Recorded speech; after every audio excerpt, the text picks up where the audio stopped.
everybody, I'm Ashley. And I'm Mason. The two of us started full-time RVing in order to travel more and do more of what we love.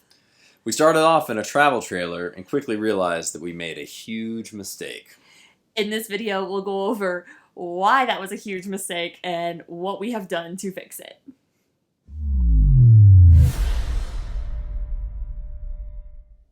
To get things started, we purchased a Rockwood Signature model 8337RL and thought that this was going to be the ultimate travel trailer for us.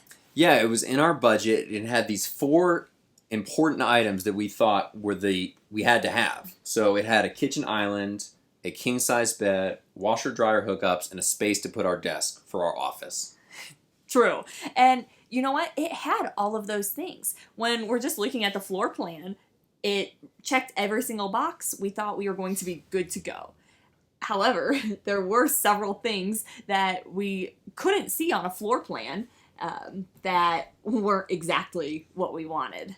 Yeah, but before we go into those, I think it's important to realize that the two of us didn't have a lot of experience in travel RVing. We didn't know really the difference between travel trailers, fifth wheels, and toy haulers, and Class A's and Class B's and Class C's. We had never done any of this. We thought that a travel trailer would cover all of our needs. Oh yeah, all we knew is that we wanted the dirt bag in a previous life, and we thought that we could be fine just living in a van. So thinking of a travel trailer, that thing just blew our minds, and we thought it was huge and going to have everything. Plenty of room. But we are unique individuals, and so we have a couple certain circumstances that we didn't really consider.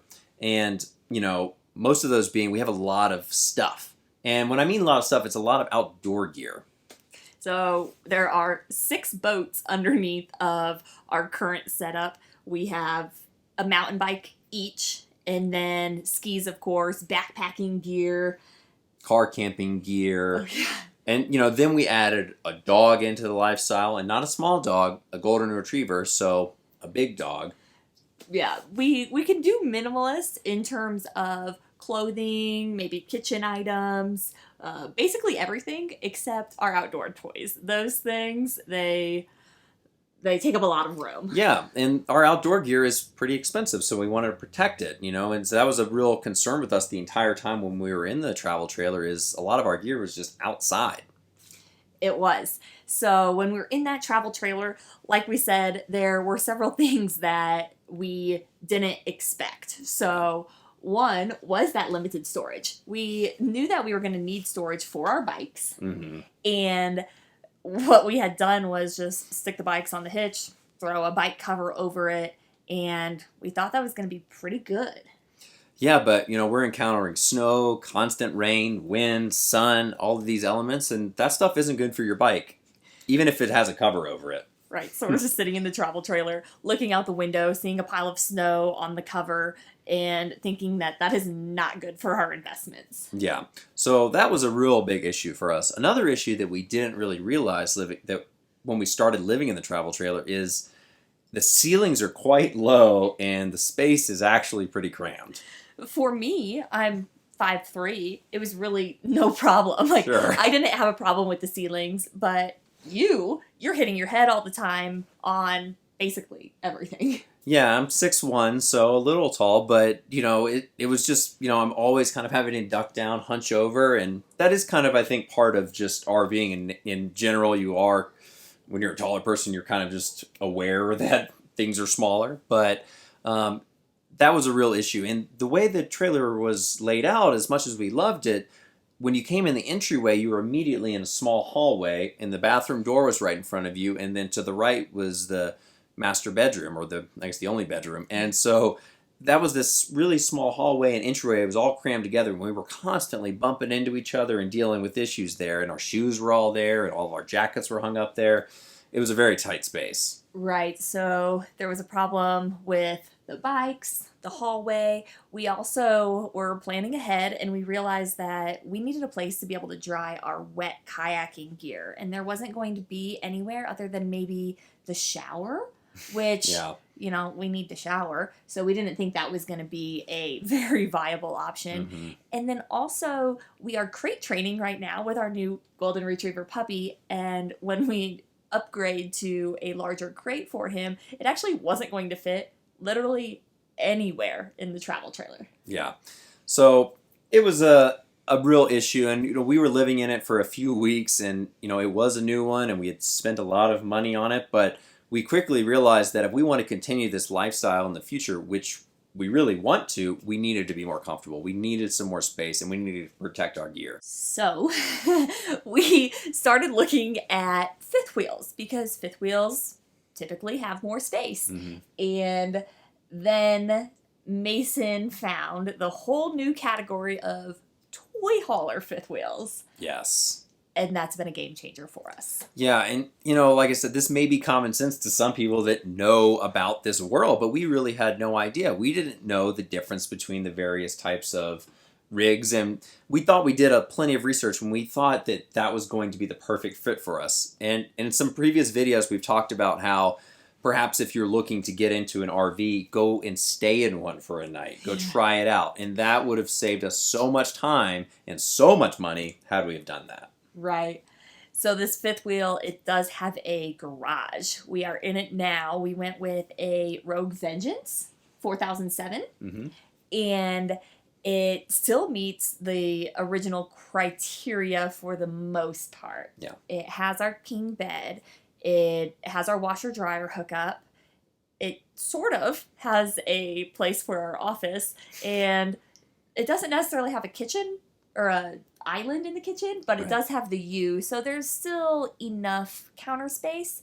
We just realized that there were some sacrifices that we would have to make in order to have the garage. It's a give and take world, and for a lot of people, maybe the travel trailer is perfect for you. For us, it just wasn't going to work for the long term, and so we really needed something with more space. We really needed a garage, and we really wanted to have taller ceilings. Yeah, it checks all of our boxes, and it actually gives us a few extra things that we didn't really even think about. So we now have a guest bedroom back there. Yeah. So there's a queen bed that you can pull down, and we actually have room for a guest if we want one. And that wasn't even a criteria, but it's a huge bonus by going with the toy hauler. It is, and having the garage is obviously, it's a lifesaver with the dog as well, because he has a very comfortable space, he has his own space, and it's very quiet back there for him, which we really like. Mm-hmm.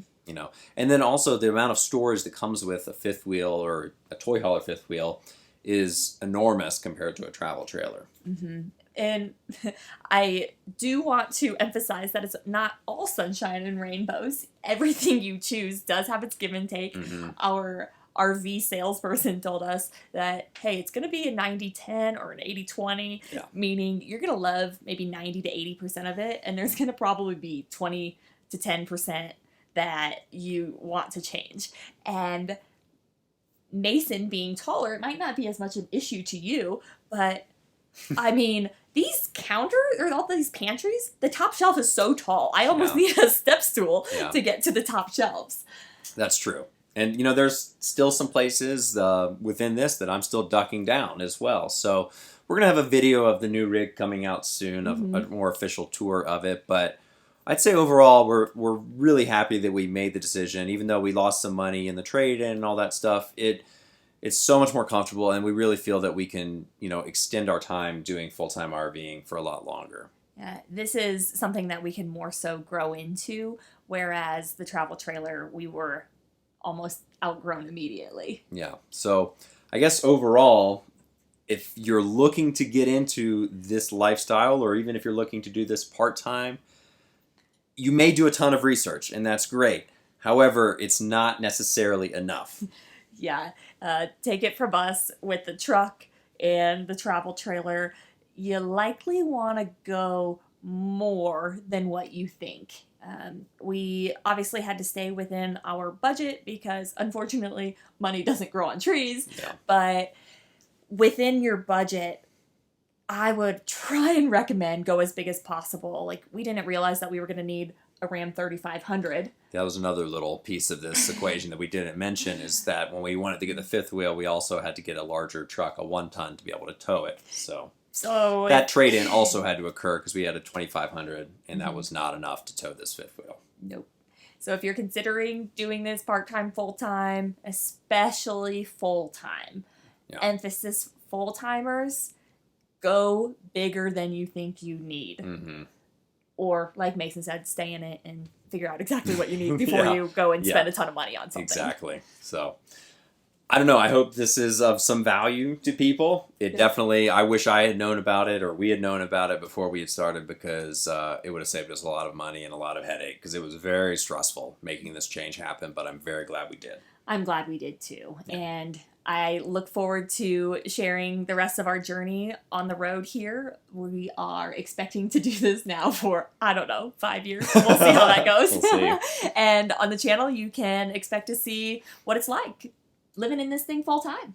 So if you're interested in that, go ahead and subscribe, comment below. Yeah. And we'll see you guys next time.